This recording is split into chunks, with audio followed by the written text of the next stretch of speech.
وأن هذا صراطي مستقيما فاتبعوه ولا تتبعوا السبل فتفرق بكم عن سبيله ذلكم وصاكم به لعلكم تتقون.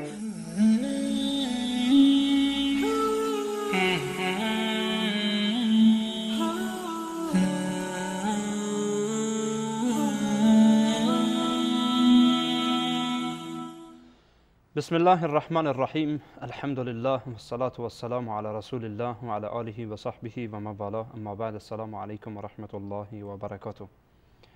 بینندگان عزیز و گرامی، در خدمت شما هستیم از یکی دیگر از قسمت‌های برنامه رهنمود سنت و در این برنامه و در این قسمت ان شاء الله به شرح موضوع دیگری خواهیم پرداخت که همانا رؤیت و دیدار الله سبحانه و تعالی در بهشت می باشد که مؤمنین الله سبحانه و تعالی را با این چشمه‌های حقیقیشان می‌بینند، با چشمه‌های حقیقیشان در بهشت می‌بینند و الله سبحانه و تعالی نصیب هر مسلمان بکنه که در بهشت او را با چشمان خودش ببیند. ولی اهل بدعت همچنان که دیگر مسائل را رد می‌کنند و با آنها توجهی ندارند و تأویل می‌کنند و توجیه می‌کنند و تحریف می‌کنند، این هم از متاسفانه از زیر دست آنها نرفته و متاسفانه این هم مورد تأویل قرار گرفته یا به صورت کلی مورد انکار قرار گرفته.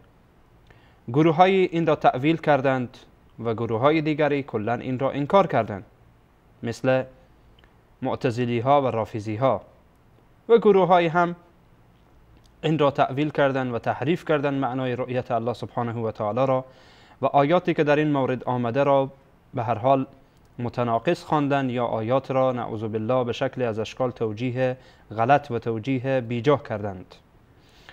ما در این برنامه به آیات قرآن کریم و احادیث رسول الله صلی الله علیه و سلم و اقوال برخی از علما و برخی از ائمه خواهیم پرداخت که دلالت بر این می‌کند که در بهشت مؤمنین الله سبحانه و تعالی را می‌بینند و با چشم حقیقی الله را می‌بینند.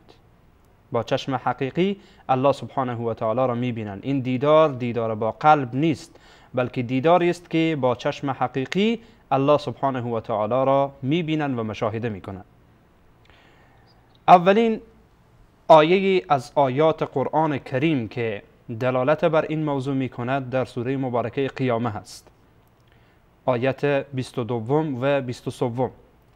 الله متعال سبحانه و تعالی می‌فرماید: وجوه یومئذ ناظره الی ربها ناظره.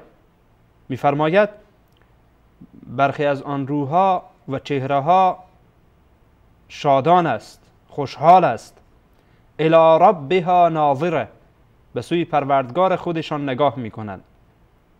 اتفاق اهل سنت و جماعت هست که این آیه قرآن کریم الی ربها ناظره، نظر کردن به سوی الله سبحانه و تعالی را مراد است.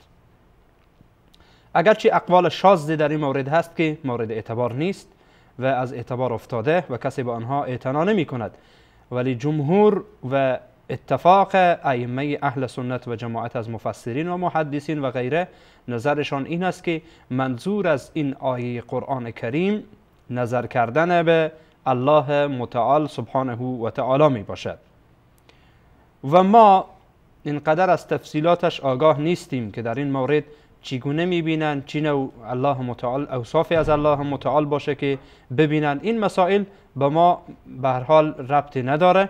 آنچه که در قرآن کریم ثابت هست و آنچه که آیات قرآن کریم ثابت میکند این است که مؤمنین در بهشت الله سبحانه و تعالی را میبینند و او را مشاهده میکنند.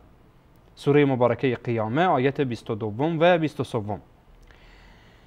در جای دیگر الله باری تعالی سبحانه و تعالی در سوره مبارکه مطففین آیت 24 میفرماید علی الارائک ینظرون، بر اریکه ها و سریرها و بر جاهایی که به اونها آمده شده نشسته هستند و ینظرون، نظر میکنند، نظر به سوی نعمتهای الله متعال و لذت میبرند از نعمتهایی که الله متعال برای اهل بهشت داده.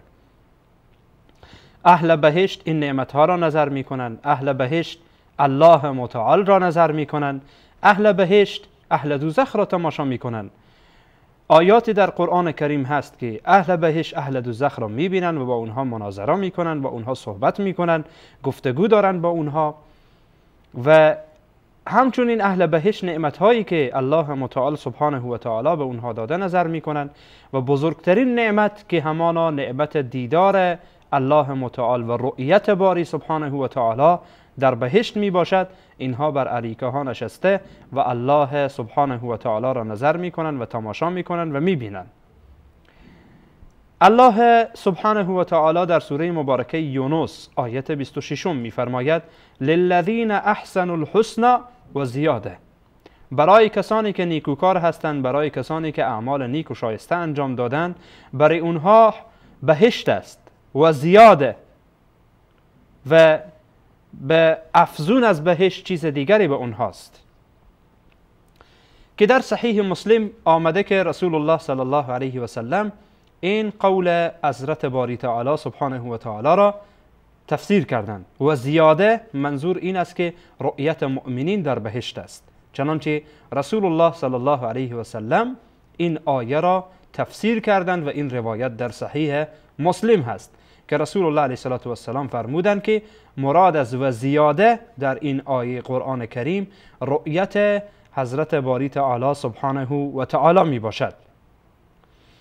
در جای دیگر در سوره مبارکه قاف آیت 35 الله متعال می فرماید لهم ما یشاءون فیها ولدینا مزید، برای اهل بهشت است ما یشاءون فیها، هر چی که خواسته باشند، هر چی که اشتها بکنند. در آیه قرآن در آیه دیگر می آید که حضرت باری تعالی سبحانه و تعالی اشاره به این می کند که هر چی شما اشتها داشته باشید و هر چی که خوشتان بیاید در بهشت برای شما موجود است.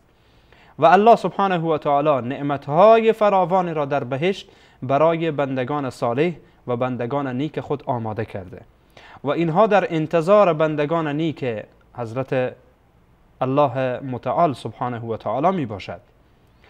ولدینا مزید، منظور از مزید در اینجا علما می فرمایند بنا به تفسیری که رسول الله صلی الله علیه و سلم از آیه سوره مبارکه یونس کردند، اجتهاد می کنند و می گویند مراد از مزید در اینجا دیدار حضرت خداوند سبحانه و تعالی می باشد که بندگان الله متعال سبحانه و تعالی را در بهشت می بینند و او را مشاهده می کنند. بنابراین بینندگان عزیز و گرامی، در این مورد آیات قرآن عظیم الشان به وفور پیدا میشه و فراوان هست و که دلالت بر این میکند که الله متعال سبحانه و تعالی در بهشت دیده می شود و بندگان نیک الله سبحانه و تعالی الله را در بهشت مشاهده می کنند و می بینند. حدیثی داریم در بخاری و مسلم که رسول الله صلی الله علیه و سلم می فرمایند انکم سترون ربکم، به تحقیق که شما به زودی الله و پروردگارتان را خواهید دید. کما ترون القمر لیلة البدر، چنانچه شما مهتاب را در شب 14 ماه که لیلة البدر میگن، به اون ماه کامل میشه، مهتاب کامل میشه و انسان ها خیلی عادی او را میبینند. الله متعال این گونه دیده میشود و الله سبحانه و تعالی را شما مشاهده خواهید کرد. و بعد پیامبر علیه السلام میفرمایند لا تضامون فی رؤیته، شما مزاحمتی در رؤیت الله متعال سبحانه و تعالی نمیبینید چنانچه هیچ مزاحمتی شما در رؤیت مهتاب نمیبینید. وقتی که مهتاب میایه هر کس در جایی که ایستادش او رو عادی میبینه، بدون اینکه مزاحمتی بشه، شلوغی بشه، بدون اینکه به هر حال دوچار این بشه که افراد زیادی بیاین و بعد به هر حال به هم بچسبند و یا کشته بشند و از بین برن. این گونه نیست. خیلی عادی شما مهتاب را میبینید. در همین گونه که شما مهتاب را این گونه میبینید، الله سبحانه و تعالی را هم این گونه خواهید دید. البته این تشبیه در وصف، در اصل یعنی شیء نیست که نعوذ بالله این گونه باشد که قمر الله متعال نعوذ بالله مثل مهتاب باشه، نه، بلکه در وصف دیداره.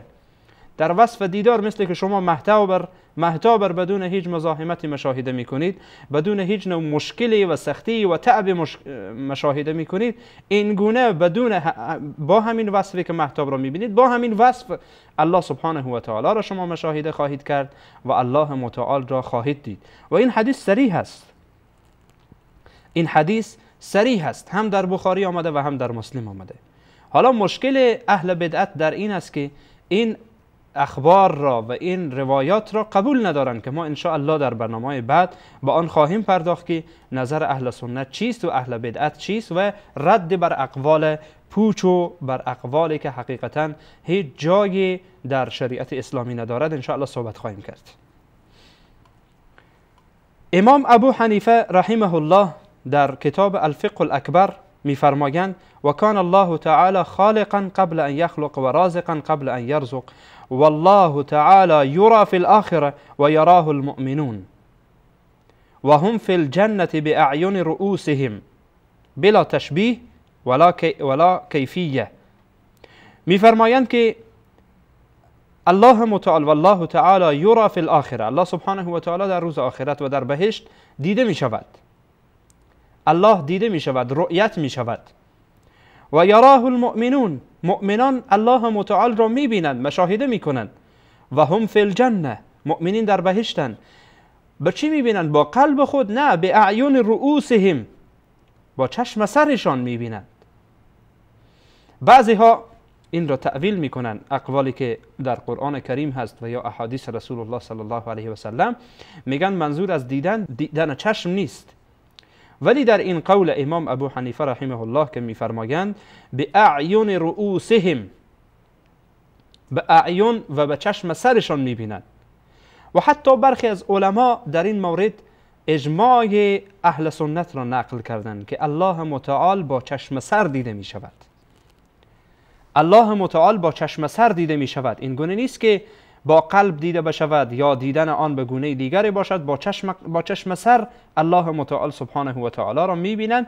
و در ادامه امام ابو حنیفه رحمه الله می فرماید ولا یکون بینه و بین خلقه مسافه، و بین الله متعال و بین مخلوقاتش و بین خلقش مسافه وجود ندارد، خیلی نزدیک و راحت الله متعال سبحانه و تعالی را خواهند دید. کتاب الفقه الاکبر صفحه 53 مکتبه الفرقان، یعنی چاپ مکتبه الفرقان.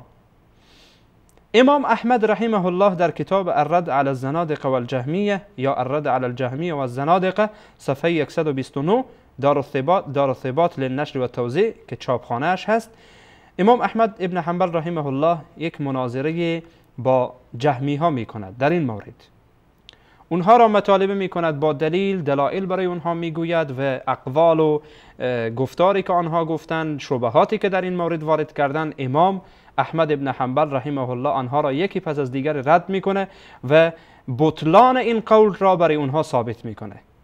باز اگر کسی میخواد که به این کتاب مراجعه بکنه، بار دیگه تکرار میکنم صفحه 129 عزیزان میتونن در رد علی الزنادقه والجهمیه مراجعه بکنن و به هر حال این اقوال امام احمد ابن حنبل رحمه الله را در این مورد ببینن، چون وقت برای ما اجازه نمیده که اقوال این بزرگوار را یا قول این بزرگوار را بیاییم ما به صورت تفصیل در این مورد بخوانیم.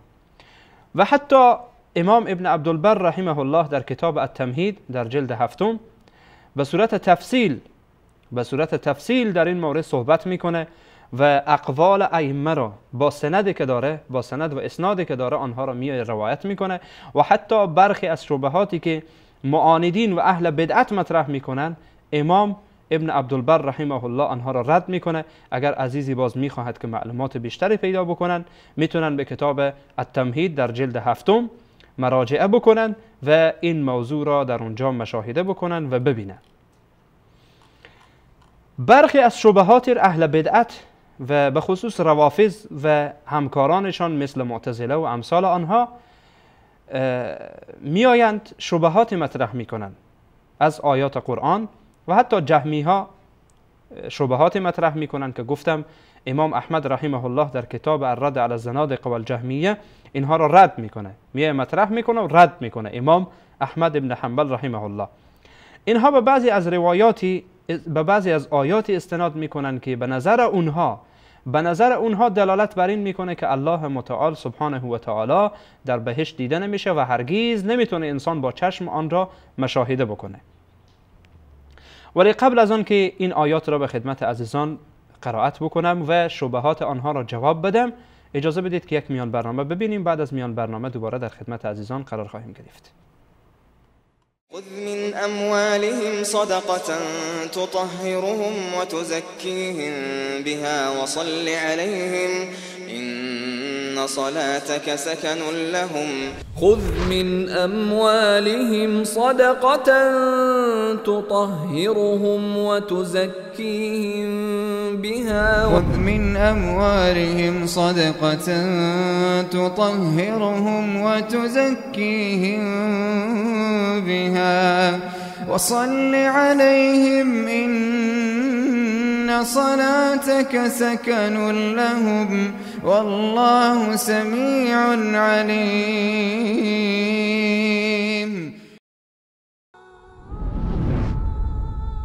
بخشی از اموالشان را به عنوان زکات بگیر تا بدین وسیله آنان را پاک و تزکیه نمایی و برایشان دعا کن. به راستی دعایت مایه آرامش آنهاست و الله شنوای داناست.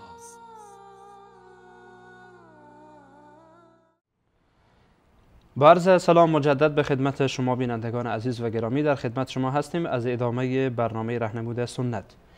گفتیم که اهل بدعت به خاطر اینکه رؤیت الله سبحانه و تعالی و دیدار الله متعال را در بهشت انکار بکنن، یک سری دلایلی آوردند.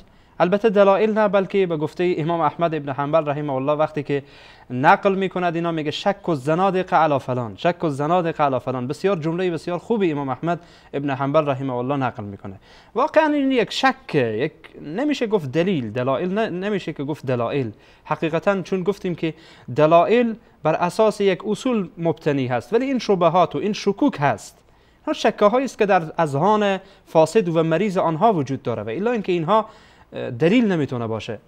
خب به هر حال یک سری شبهات و شکوکی آنها مطرح میکنن که الله متعال در بهشت دیده نمیشود و نمیتوان الله را دید. دلیل اولشان این است که مثلا ما آیه قرآن میارن میگن وجوه یومئذ ناظره الی ربها ناظره در سوره مبارکه قیامه آیت 22 و 23.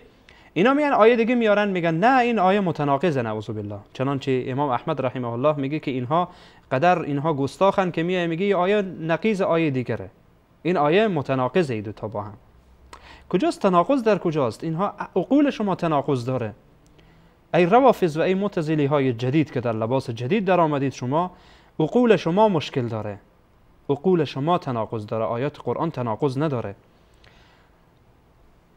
الله متعال چی میگه؟ اینها از این قول پروردگار متعال سبحانه و تعالی استدلال میکنن، میگن که لا تدرکه الابصار، او را نمیتواند چشمه ها درک کند. معنایش اینه و هو یدرک الابصار، و او درک میکنه الله متعال سبحانه و تعالی. سوره انعام آیت 103. اینها میگن لا تدرکه الابصار یعنی یعنی الله دیده نمیشه، نمیتونی الله را ببینی، در حالی که این معنا خیلی بعیده. درک و دیدن این دوتا با هم متفاوته. یک درک، یک دیدنه. این دوتا رو اینها تا حالا نتونستن از هم تفاوت بکنن، اینها را نتونستن درست درک بکنن. علما در تفسیر این آیه قرآن میگن که در تفسیر این تفسیراتی آمده، بعضی از تفسیرات ضعیف و بعضی قوی، ولی قول قوی را ان شاء الله به خدمت شما عرض میکنم. اول اجازه بدین که بعضی از معانی که در این مورد آمده اشاره بکنم. بعضی میگن که لا تدرکه الابصار مربوط به دنیاست، یعنی در دنیا نمیتونن که الله متعال را ببینن. یعنی با این که ما تنازل بکنیم که درک به معنای دیدن، خیلی خوب، ما هم گفتیم چشم، ولی این درک در دنیاست. در دنیا نمیتونن انسان ها الله را ببینن، چون الله متعال جسمی که برای انسان ها در این دنیا داده تاب و توان دیدن الله را ندارن. چنانچه در قصه حضرت موسی علیه السلام در سوره اعراف که ان شاء الله بعداً با آن اشاره خواهیم کرد مشخصه، وقتی الله متعال تجلی کرد بر کو تکه تکه و پارچه پارچه شد. انسان توان دیدنش را نداره، ولی وقتی در بهشت انسان میره این جسم و این قیافه و این شکلی که داره الله متعال این شکل و این قیافه را عوض میکنه برای انسان. و این چشم غیر از اون چشمی که در بهشته، انسان تاب و توان دیدن الله را داره. خیلی از خصوصیاتی در بهشت است که در دنیا نیست. الله متعال یک سری خصوصیات در بهشت، مثلا به عنوان مثال انسان هر چی میخورد قضای حاجت نمی کند، نیازی به دستشویی ندارد، نیازی ندارد به این که به قضای حاجت برود. مثلا از جمله چیزهایی که در بهشته، انسان در بهشت نمیمیرد ولی در دنیا میمیرد. یعنی ما بیایم این دوتا رو با هم خلط بکنیم، این دوتا با هم خیلی متفاوت فرق میکنه. چیزی که در دنیاست خلاف اون چیزی که در آخرته، خلاف اون چیزی که در بهشته. مثل که الله متعال سبحانه و تعالی در قرآن کریم میگه و اوتو به متشابها، در بهشت چیزهای همانند برای اونها داده میشه، از میوه ها میگه. در دنیا شخص مثلا سیب خورده، مثلا پرتقال خورده، امثال اینها خورده، اما وقتی در بهشت میره اینها رو میبینه میگه که در دنیا ما خوردم. وقتی میخوره فرق میکنه، شکل و قیافش یکیه، به خاطر اینکه الله متعال اینها شکل و قیافه اینها رو یکی کرده. حکمت هم در این است که وقتی انسان در بهشت میره اگر یک چیز عجیب و غریبی ببینه شاید خوردنش رعایت نداشته باشه، ولی در دنیا چون شبیه آن، یعنی در شکل و قیافه وجود داره، انسان میفهمه که حداقل همین میوه خورده میشه. بعضی از مردم مثلا میوه جدید که در بازار میه طریق خوردنش رعایت ندارن، نمیفهمه چیکار بکنه، از خجالت نمیخره و نمیخوره. اگر بخوره هم او رو میگیره در یک جای، به هر حال در جای مخفیانه آن را میخوره، چون نمیشناسه میگه مبادا مردم برای من بد بگن. به خاطر این الله متعال شبیه اینها در دنیا گذاشته. حالا حرف من این بود که در بهشت و در دنیا اینها با هم فرق میکنه، یعنی قیاس کردن دنیا با آخرت، قیاس کردن دنیا با عالم برزخ یا با عالم آخرت، اینها واقعا قیاس مع الفارقه، قیاس بیجا و قیاسی که اصلا نمیشه با آن استناد کرد. به هر صورت منظور از لا تدرکه الابصار این است که در دنیا الله دیده نمی شود، اما در آخرت این را نفی نکرده الله متعال. آیات و احادیث فراوانی در این مورد هست که دلالت بر این میکنه که الله متعال در بهشت و در روز آخرت دیده میشه. برخی دیگر از علما میگن که لا تدرکه الابصار، ابصار در اینجا عامه، عموم چشمه ها و عموم دیدها را میگه. حالا با تنازل از این که ما بگیریم که به هر حال این دیدنه، میگن این عامه در همه ابصار، ولی آیات و احادیث دیگری آمده رؤیت مؤمنین را خاص کرده. بعد از عام خاصی است بعد از عام، و این مسئله علمیه که کسانی که خودشان را اهل علم میگن به این موضوع میفهمن، این موضوع را درک میکنن که این خاص بعد از عامه. اول به صورت عام آمده، بعد آمده یک گروهی خاص کرده، پس بنابراین تناقضی وجود نماند. و حقیقتا این معنا خیلی بعیده، این معنا دوره، نمیشه به آن استناد کرد و آن را مورد اعتبار شمرد. اما قول راجح و قول صحیح اینه که آنچه که پروردگار متعال در این آیه آن را نفی کرده، گفته لا تدرکه الابصار، منظور این است که انسان نمیتونه الله را درک بکنه، یعنی احاطه به کنه ذات پروردگار پیدا بکنه. این درسته، نمیتونه انسان احاطه پیدا بکنه به کنه ذات پروردگار متعال سبحانه و تعالی و کنه ذات پروردگار را درک بکنه. این معنی کاملا دقیقه. اما مطلق رؤیت که در موردش ما یعنی داریم صحبت میکنیم، این را الله متعال نفی نکرده، چون احادیث آمده تایید کرده و آیات دیگه هم آمده به این را تایید کرده.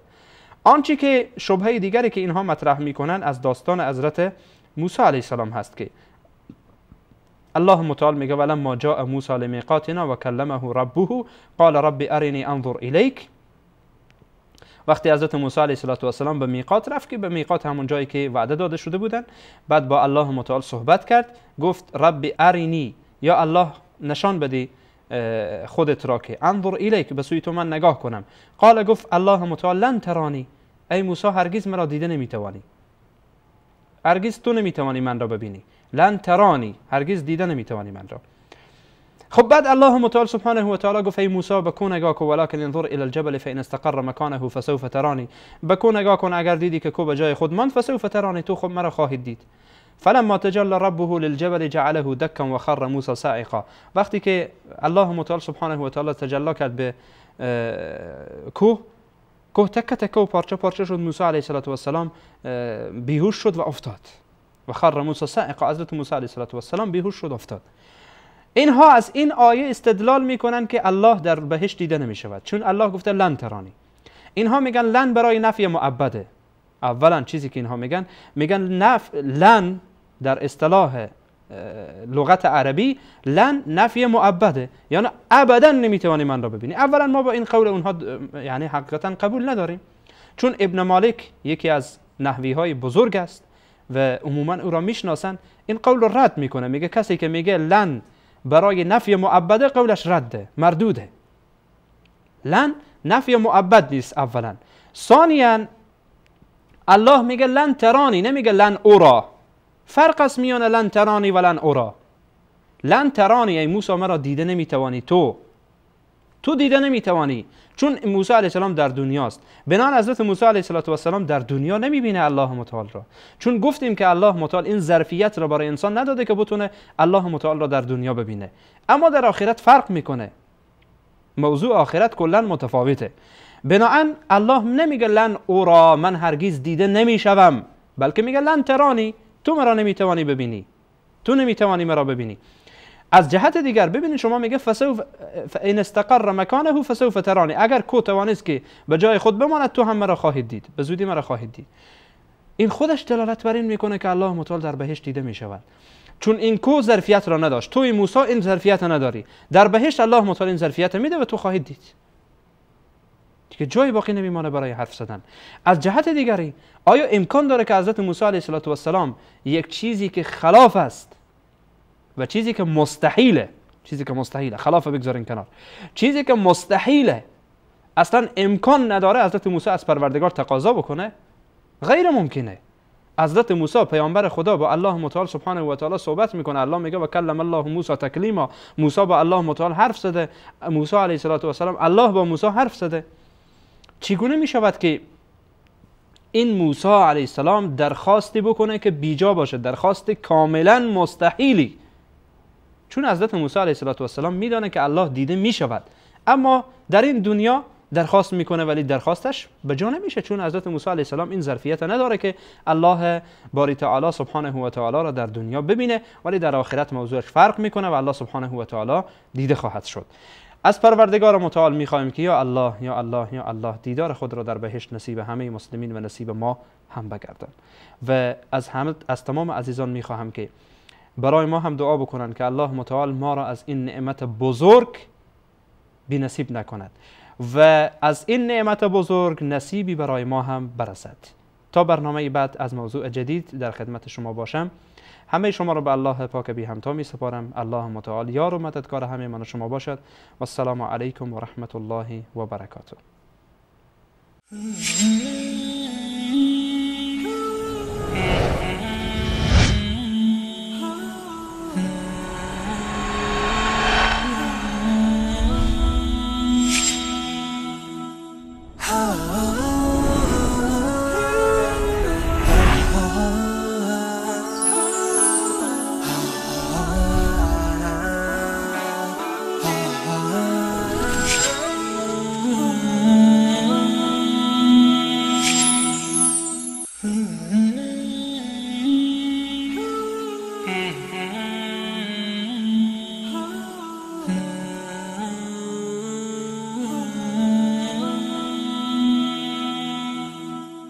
Ah